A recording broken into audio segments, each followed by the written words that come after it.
Hey everybody, welcome to my next free tutorial Friday.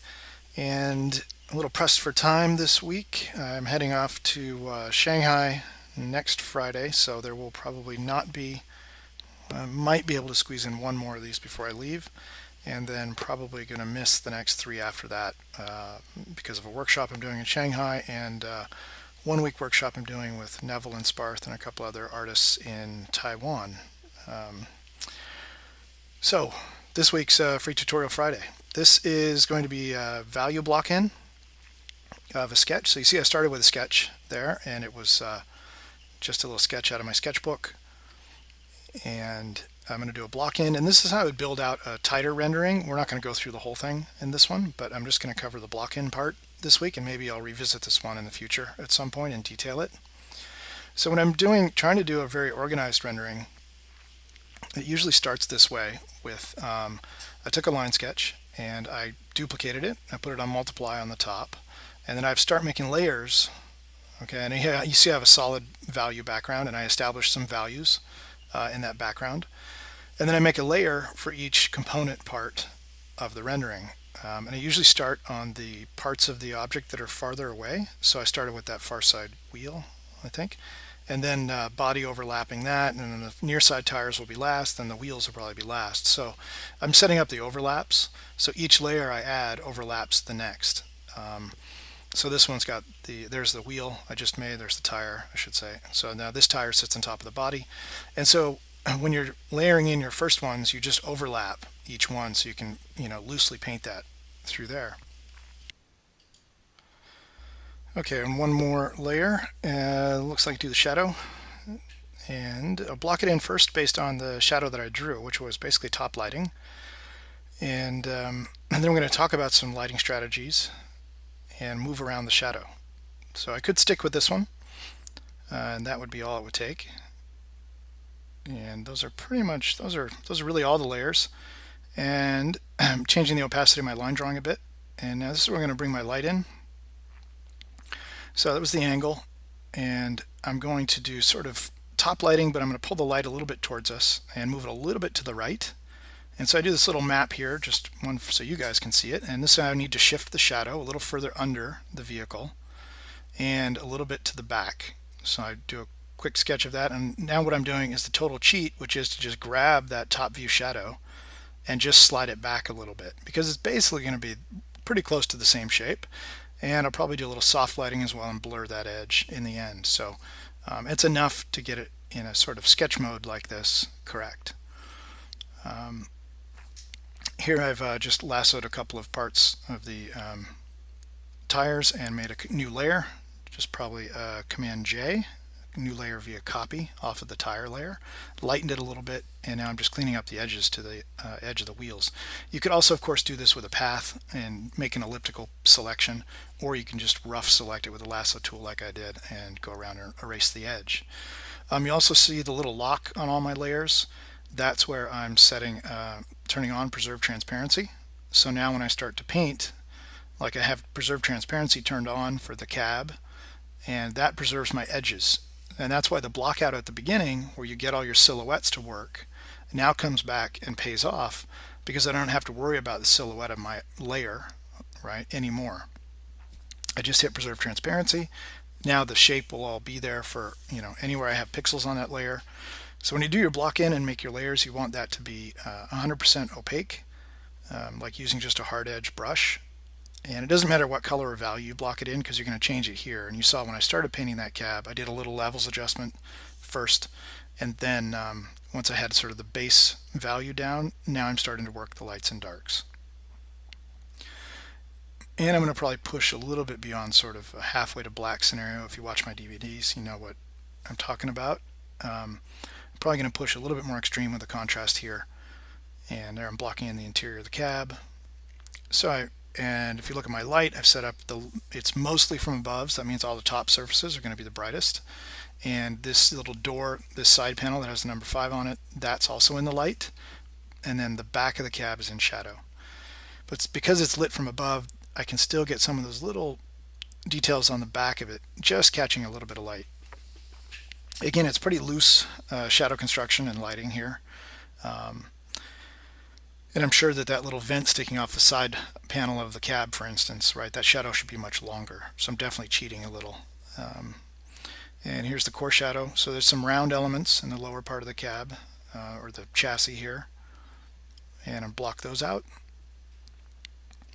And then we'll bring back and introduce some light. And then at the very end, we're going to add a little bit of a specular highlight across all the surfaces, so a little reflective element here. But at this point, it's all matte surface shading, and it's trying to just get the surfaces to basically to make them go bump, which is, right, anything you change with value, your brain is going to interpret it as a form change. So wherever you make a value change, your brain will see a form change. And that makes it really, really simple to show form, because that's all you have to remember. Even if you do really loose lighting like I'm doing, generally from above, a little bit out on this side of the vehicle, even if you just, do it sort of completely guessing at the shadows, and top lighting will always be your friend. I mean, we're really hardwired to see top lighting because the sun is always above our heads for the most part. And also when we go into interior spaces, usually we have overhead lights. So we're really preconditioned to observing form and understanding form when it's top lit. So if you know that, use it to your advantage and top lit your shapes, or top light them. It'll make it a lot easier for other people to understand. And so here I'm trying to make those cylinders of the tires look a little bit more round, and the sidewall of the tire, right, doesn't stick out that much, so it should be a little darker than the side or the top of it. So here I'm layering in the value across the top. And you'll see once I establish the basic values, I have my Wacom pin set, one of the buttons set to option, and so I can color pick, not that we're picking any colors, but I'm picking values, and you'll see the little eyedropper pops up always. And if you've watched my other videos, you'll see that happen a lot, is I just go in and start picking from within the painting. So at this point I'm just using one brush, in this case probably like a softish kind of airbrush or something very, very simple, and just blocking in the values.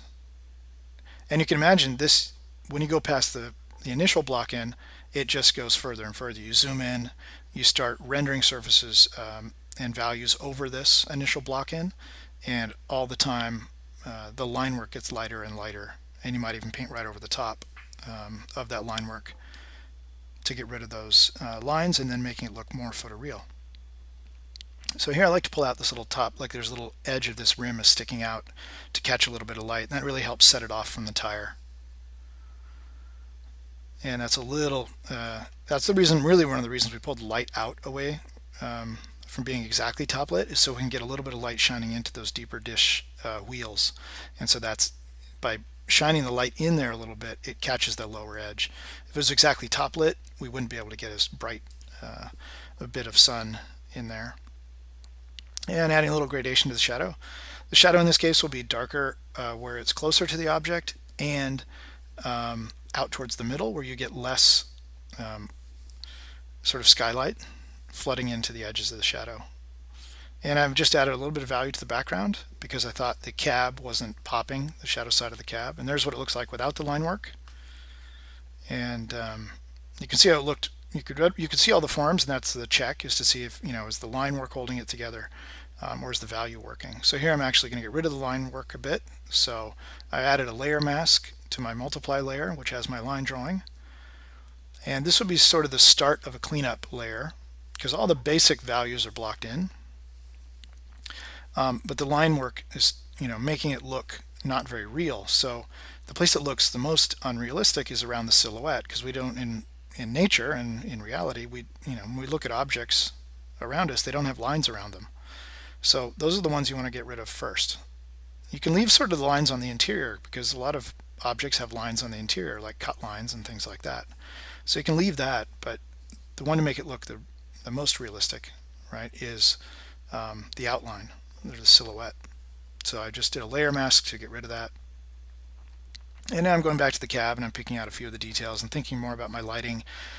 Do I really want to put that whole cab back in shadow? And that little feature on the back is not showing up great. And so now it's just refinement.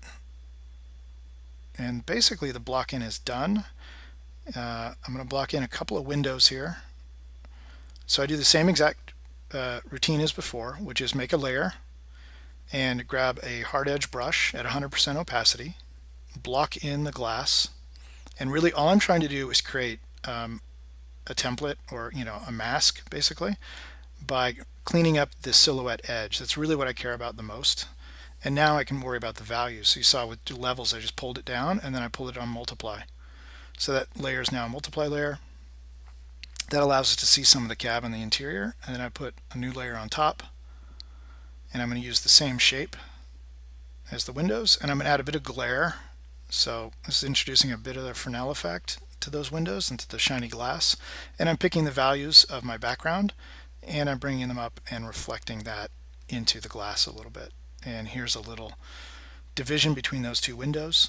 So that's where the pillar would be behind there. So I don't get a reflection on there. It's a little cut line. And now I'm playing with my blending a little bit. I just put it onto screen and then I sort of ditched it. I can't really read what that soft reflection, I think is what it says. Okay, here's my light again. And I'm going to do a soft reflection, which is just a reflection of the light. And this is the last part of this video this week, which is to introduce a bit of a specular highlight. And that's where I like to just think of it as like a metallic paint without a clear coat. So it's actually like it's a matte finish metallic, which means we're not going to get the clear coat reflections of our environment showing up. We're really going to just reflect the light. And it's a bit of a stylized material, but it works very well to communicate form. And especially when you have a loose line drawing underneath that's still showing through, you can push this contrast a little bit more because the resolution's not really there in your rendering. So you've got to sort of hit it over the head with a little bit more contrast. And knowing that people's brains, right, see form change when they see values change, I want to emphasize those values and push them a little bit more. And so what I'm doing is on a separate layer, I have a layer set to color dodge, and that allows me to push up these reflective highlights all across the surface. And should I go too far, I can always erase it because it's on its own separate layer. And this is about as far as I'm going to take this block in this week, and hope you found it informative and saw some of my basic layering strategies. And I do a lot of this sort of work before I ever worry about making something really shiny and before I ever introduce a clear coat. I like to get all of these base values working. I like to get all the forms working, the cast shadows, nice reflective highlight. And I think that's going to wrap it up. We've got, let's see, about a minute left here. Now I'm going to play a little bit with the background values. That's my haze off in the distance, and trying to make that support the silhouette of my object. And that's why the background's there in this case, is to help the silhouette work. So hope you enjoyed it, found it informative, and please subscribe and help spread the word. And I'll do what I can over the next 3 weeks, but no promises while I'm traveling. And I'm sure I'll come back with some good stories.